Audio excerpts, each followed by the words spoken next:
everyone, Rascal here. And Mama, welcome to part 2 of our series on how Voltron changed animation forever. While we cover Voltron in a Studio Mirror episode and a series finale after the show was over, there is still one more thing we need to cover about this amazing show. And it's still one of the greatest reboots of all time, and we're discussing, again, how Voltron changed animation forever. And in this session, we're discussing the characters and representation. Yes. Now, the characters, if you look in the original 80s one, I think, minus Sven and Pidge, I think they said everyone was supposed to be Japanese. Because in the original anime that wasn't Americanized, they had Japanese names. So the names they have now were kind of just Americanized, so it'd be easier to pronounce. Like you don't have to deal with that now, but I guess back then this was to simplify telling the difference or pronouncing them incorrectly. Well, also, you had characters that really were not as fleshed out. And that was the times, it was the 80s. You know, you had Keith, who really had no personality. He was the good guy. That was it. Yeah. You had Hunk, who they just made to be, in that version, just really overbearing.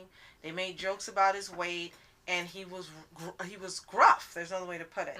Then you had Pidge, who was supposed to be the genius, but never displayed any genius abilities, and hopped around and made strange stuff. You had Allura, who was She was the princess. Right, but she was a role model for girls then.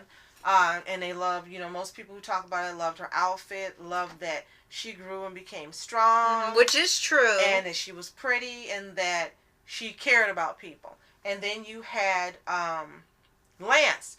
And Lance is the character I would say is most similar to his character now in terms of behavior. This first Lance, though, was a little... He was kind of a jerk. Kinda. Yeah. Everybody. I mean, there was no one that didn't get treated he'll insult people. He insulted the heck out of Hunk, and sometimes Allura looked like he wanted to fight Keith. Sometimes it's like, why does everybody have an edge on each other? And then you had Karan, who was totally different from the Karan of now. You have Hagar, Zarkon, Notor, who are all very different. Absolutely different, except for similarity in how they are depicted and drawn in this version. And I think that covers pretty much the main because pretty much everyone else minus Ramel and Sven, who was the precursor, of course, to Shiro. And Sven, as you know, was not treated very nicely, killed off early. He was the favorite character then, and his incarnation as Shiro became the favorite character in this version. So, how Voltron changed animation forever is in taking these characters and making them fully developed, fleshed out humans. And some people feel that some people did not get enough backstory, like Lance and Hunk. I can understand. Which I can agree totally. But we got way more information, backstory, and you saw the skills at work, too. Right, and just fleshed out characters in this version than any of the incarnations that were shown before. As we mentioned in the previous podcast, you could see elements from each version that were incorporated to make these wonderful characters. But you have to say that not only the writing and the changing of them helped, but the voice actors as well. Right. We'll get into that in our final podcast. Yes. It brought all these characters to life and made them feel real for you and relatable, which before Voltron Legendary Defender, this was not happening. No. It just wasn't happening. And it was an element that was missing from animation, regardless of whether your target audience was time ages 6 to 11 or higher. You still had that element missing. And again, they were not respecting the intelligence of the young viewers, that they could comprehend, understand, and relate to characters that were fleshed out. Their loss. DreamWorks gained, because now, again, they are the precursor that started this trend now where you've got these characters everywhere. But it was Voltron Legendary Defender that started it. Yes. And we also like to point out in terms of the arcs, for not every character, you couldn't mix them up with each other. Mm-hmm. They made a joke about Keith and Allura, but that was really it. Mm-hmm. And it looks like at first they were going to stick with almost the 80s one with the hunk and the eating and Lance being, he's a ladies, what did they say, lover boy Lance, and Keith's so emo, and Cheryl's a leader, and he's like just screaming on the inside because he's got to take care of them and they're all crazy. Mm-hmm. But you have to remember that they had a limit on the episodes. There were many things that were revealed that they couldn't put into the show, which was, of course, backstory, more outlandish and really fantastical adventures and stuff. They said were not able to be put in there because they had limits, so they did them in comics because you could hear like it was a finished episode, but broken into a motion comic, and then all of their stories were put into books for people to read. So we can understand on why some characters didn't get backstory or arcs, because it was either have that, an incomplete story, or complete story and incomplete backgrounds. And for most people, I think they'll want more of a story than the characters if there's a great way you can mix them together. Right. Another thing that was great is that these characters were distinctly different. There was no way to mix one up with another or just go, oh, I thought red was blue. No, I thought blue was red. No, that would be like nightmare. They were distinct, not only in personality, traits, their weaknesses, their strengths, but also their looks. And they really had this multi-diverse characters, not only in the heroes, in the planets they visited, and in the villains, which was awesome and amazing. Yeah. And the vast, enormous development of Zarkon, Notor, and Hagar was excellent. And the voice actors are truly who made these villains just shine and stand out. And prior to Voltron Legendary Defender, you've had some villains, and you knew they were villains, and they were these stereotypical villains. But these three, baby, I got to tell you, what they did with these three villains and making them stand out, not only as a group, because they were a family, but individually, as different personalities, and those voice actors just lending that difference to them. I mean, Cree Summer, the queen of voiceover, and then you've got Neil Kaplan as Zarkon. Yes, absolutely. I mean, there's no one else who could have done the job he did. And the same with AJ Lacasio. He made Notor Lotor. And you know, anybody who knows us knows that in my mind, there's no other Lotor that exists but AJ Lacasio's version. But this was talent across the board for every one of these characters. And you haven't had any other show prior to Voltron Legendary Defender where you would have guests appearing as characters, and these one-time characters would make such an impression, and they would have so much development in that short span of appearance. And they would have fan bases. Yes. Like Thace and Ulas, Narti, Aksha, all these characters that weren't meant to be impactful or just for a little bit, or they would just be there and they're gone, would have fan bases. And why did you take them out so soon? It's like, but they weren't meant to be other than just this part. They did not expect every single character they created to get a following and a fan base or shipping or anything. Which never had happened prior to this show, ever.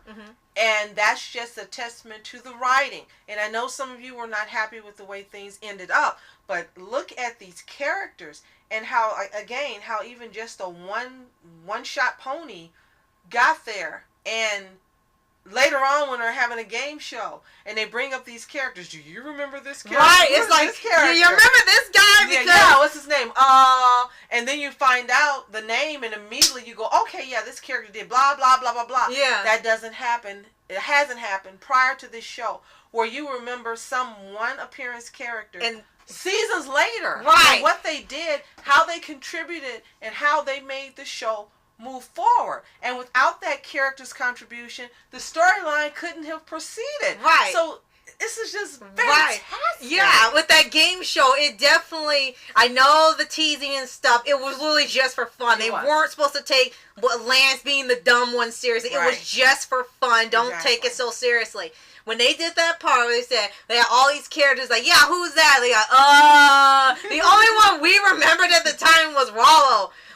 and they told you who they were. Like, oh wait, yeah, they were real characters. Sure so it was sort of like a nod to fans hanging on to every character they introduced. It's like, okay, let's test this just a little bit. Do you remember? And I guarantee you, these people remembered all three examples. And then the brilliance of, these, as we said, these fun episodes where within the episodes you found out more about each character and their strengths and weaknesses and whom they really were when they're not a Paladin of Voltron. It was brilliant writing.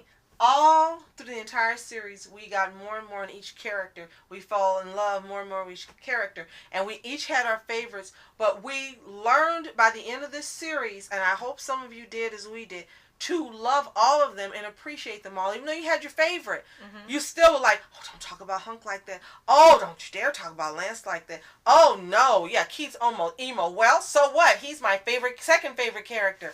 And you found yourself defending these characters, even though they weren't your favorites, because they were all just so well done, well rounded, and they contributed.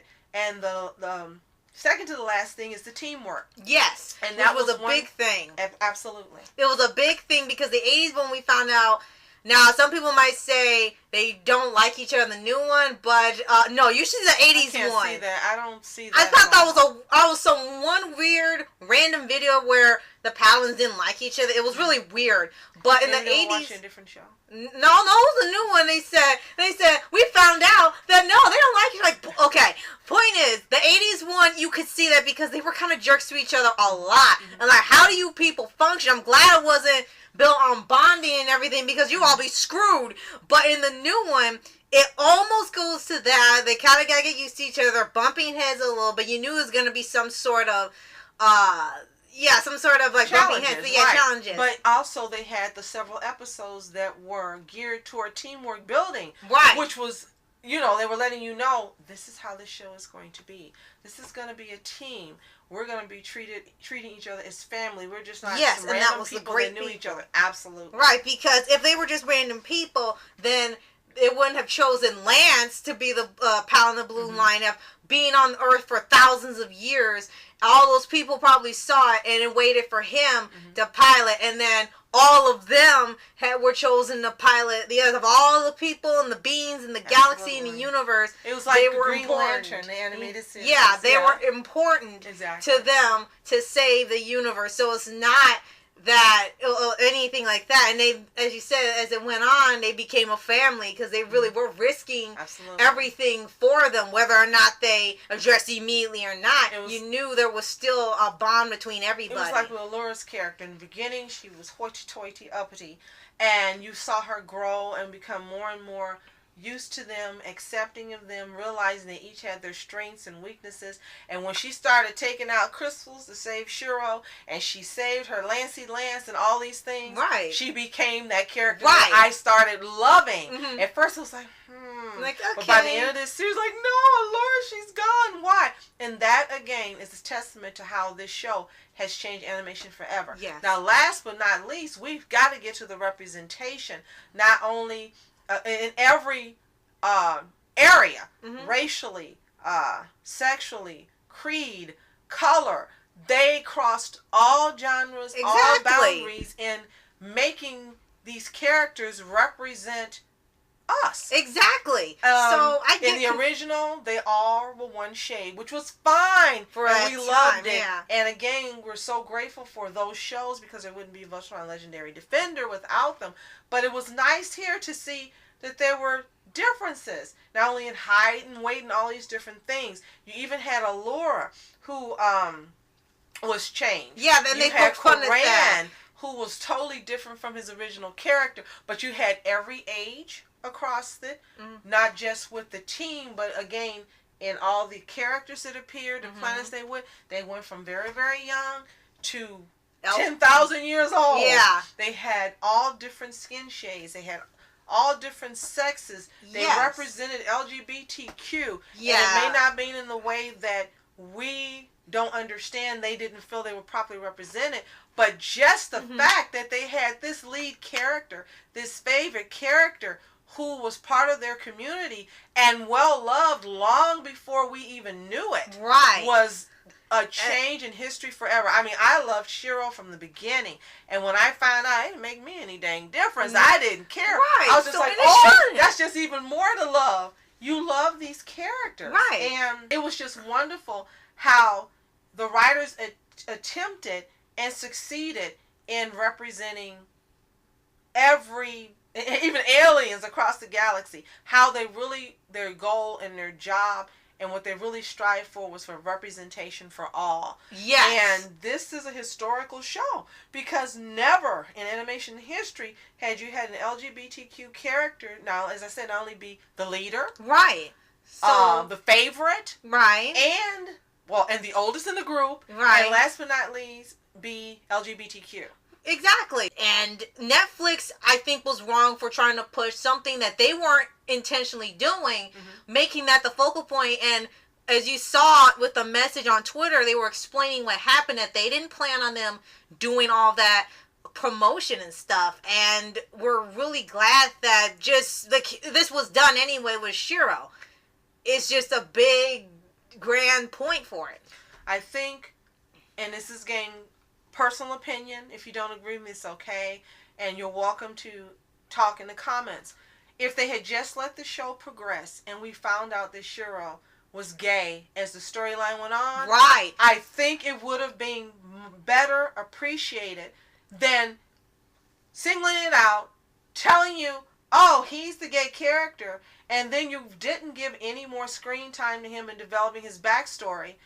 It was just like you were dangling a fish, dangling something. In that point, if it had just progressed as every other arc and storyline character had, I think that is where they really screwed up and offended. Yes, I would have just liked to have found out in the reveal, in the episode. Yeah, and they went and showed really? And kept going like I did even when you made the big announcement. Right. It just didn't matter that this character was gay in terms of whether I liked him or not. I loved the character. Right. So it didn't matter.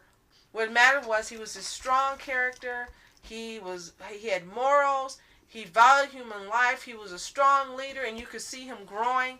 And when you found out more about his backstory, how he was supposed to be weak and sickly, but he turned out to be, an incredibly strong character. Yes. And that was just part of the story, and it should have been treated as that way. And then let the people who have the fandoms and love the characters, they should have been the ones who made the big to-do about the character. And I honestly believe that's where they're going, because we saw in previous seasons where you just saw a trailer, that was it. And I think Netflix took over because they're in charge of advertisement, and they forced them to do this. Well, that's the universal laws of life. This happened, but they moved on, and doing Spider-Verse has to be exciting and wonderful for them. With and the same elements. One door closed and another door open. Exactly what this show was about. So, again, this show changed animation history forever for all of these reasons. And we really were hoping there would be spin-offs. Yeah, I think we were talking about Vehicle Voltron. That would happen so they could have more representation, more characters. You could see more of this wonderful parts of this show that has, studios all over this world copying and imitating their formula for not only characters, storylines, environments, everything. This was just a show that was one of a kind. And there'll never be another Voltron Legendary Defender. Born out of previous incarnations, 20, 30 years in the making, never to be duplicated again. It's up there with Avatar and Legend of Korra, and it's just wonderful. Studio Mir continues to be a part of these monumental history-making groundbreaking animation stories. Yes. So that concludes part 2. So tune in the next time for our final part on voice actors making history. Yes. Again, please feel free to comment below. However you feel, no comment will be turned away. Exactly. But if you do curse at us and become volatile, valiant, or vulgar, we will remove the comment. But if you want to tell us calmly and intelligently why you feel how you feel, we're more than happy to read and possibly learn something we don't know. Right. Or learn how another part of the fandom feels and appreciate what it is that you felt appreciate what it is you went through as watching the series. Right. Thank you so much for watching. I'm Ask Entertainment. And I'm Mom Entertainment. Have a toontastic day. Peace. And reporters sitting, flashing lights, trying to walk around, man, who the hell are you? What you wanna do? Well, man, it's on you. Man, it's on you. With her in my dreams, she was my queen. A castle in the mountaintops, rivers and streams. Plucking sunlight from the sky in my pocket, give it to